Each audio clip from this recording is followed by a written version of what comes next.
Bismillahirrahmanirrahim. A sentence into all 12 sentence translation. Number 1, present simple. मैं खाना खाता हूँ. I eat food. इसी तरह दूसरा आ जाता है प्रेजेंट कंटिन्यूस में. इसको कहेंगे मैं खाना खा रहा हूँ. जो काम मौजूदा ज़माने में हो रहा है उसको प्रेजेंट कंटिन्यूस कहते हैं. तो इसको कहेंगे मैं खाना खा रहा हूँ. I am eating food. I am eating food. और इसके बाद आ जाता है प्रेजेंट परफेक्ट. जो काम अभी अभी मुकम्मल हुआ हो, अभी अभी हुआ हो. जैसे मैंने खाना खाया है, अभी अभी खाना खाया हूँ. तो इसको इंग्लिश में कहेंगे, इसके लिए हेल्पिंग वर्ब हैव या हैज़ इस्तेमाल होती है. तो इसके लिए मैंने खाना खाया है, इसको इंग्लिश में कहेंगे I have eaten food. I have eaten food. इसके बाद आ जाता है प्रेजेंट की फोर्थ फॉर्म, प्रेजेंट टेंस की fourth form, present perfect continuous. इसकी ज़रूरत तो नहीं होती और ये बस सेम ही होता है. मैं खाना खाते हुए आया हूँ.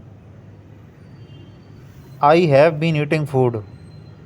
ये सेंटेंस नहीं होता, ये कोई इसका कोई वो मानी नहीं है.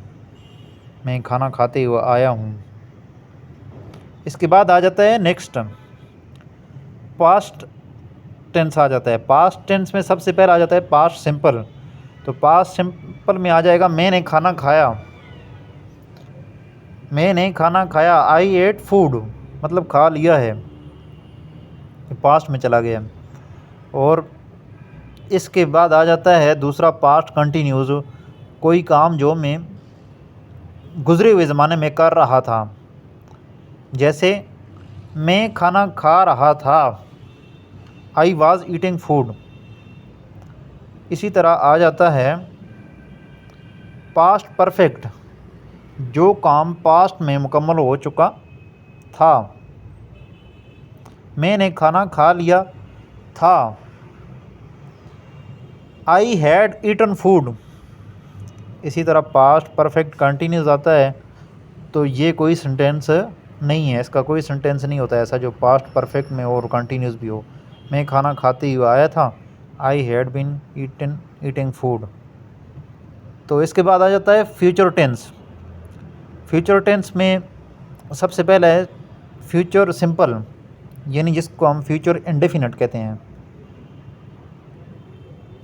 जैसे मैं खाना खाऊंगा. फ्यूचर में मैं खाना खाऊंगा. तो इसको अब इंग्लिश में कहेंगे I will eat food. I will eat food. मैं खाना खाऊंगा. इसी तरह फ्यूचर में कोई कंटिन्यूस वाला काम जो आप कह रहे हैं मैं फ्यूचर में ये काम कर रहा हूँगा. जैसे मैं खाना खा रहा हूँगा. तो इसके लिए इंग्लिश में हम यूज़ करते हैं आई विल बी और साथ में ईट के साथ आई एन जी का इजाफा कर लेंगे. तो आई will be eating food. Eat first form है, वर्ब की फर्स्ट फॉर्म है. इसके साथ आई एन जी का इजाफा करेंगे. जब भी कोई कंटिन्यूस वाला अपना सेंटेंस होगा तो उसमें हम आई एन जी का इजाफा कर देंगे वर्ब की फर्स्ट फॉर्म के साथ.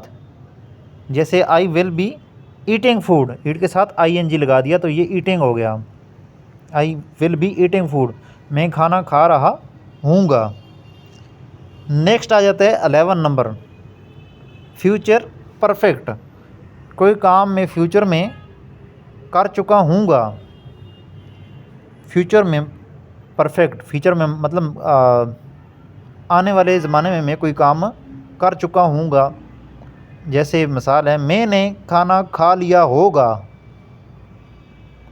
इसके लिए इंग्लिश में हम I will have eaten food. I will have eaten food. मैंने खाना खा लिया होगा. तो लास्ट सेंटेंस आ जाता है फ्यूचर परफेक्ट कंटिन्यूस. इसका कोई सेंटेंस नहीं होता. तो इसको वैसे जैसे मैं खाना खाते हुए आया हूँगा, I will have been eating food, ये कोई सेंटेंस नहीं है.